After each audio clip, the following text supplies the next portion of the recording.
Let me take just a moment to offer you some tips for success on the interview questions and actually conducting the interview all in one, even though it's kind of set up as two separate assignments. As you're developing your interview questions, which is a separate assignment, and I do want to offer you feedback on those, I want you to consider, first of all, avoiding the questions that are closed. In other words, if I can answer the question with a yes or a no or a red or 1946, simple short answer questions, those are simply unacceptable for this assignment. The way to elicit the best responses from your interview is to have open-ended questions. For example, what are your thoughts on classroom management? See, I can't simply answer that question with just a few short words. I've got to expand and give you a detailed approach to how I might view that. The second thing that I want you to consider in crafting your questions is to avoid, for our assignment purposes, the questions that are what I like to call icebreaker questions. Those are things like, how long have you been teaching? Why do you like special ed?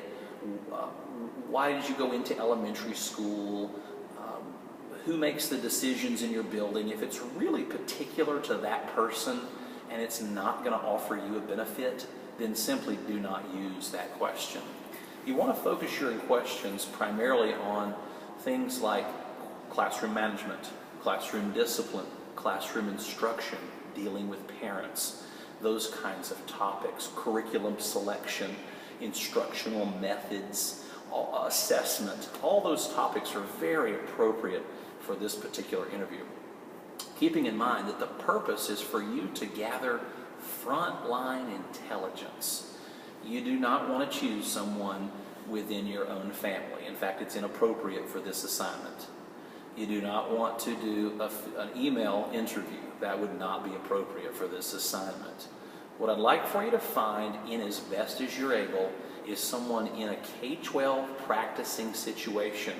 They can be retired, they can be from public school, they can be from private school, but what we want to do is to try as best as we're able to secure an interview where it's face-to-face. Now, I have had some students, based on specific conditions, doing interviews over Skype. That would personally be just fine with me. I have had once in a while a person do an interview over the phone. But in as best as you're able to schedule it, I'd like for this interview to be face-to-face. You'll actually elicit better responses from your interviewee, and you'll gather that frontline intelligence that you're trying to gather in this particular assignment. Hope you have a good time with this assignment, learning some new things from those who are already in the practice.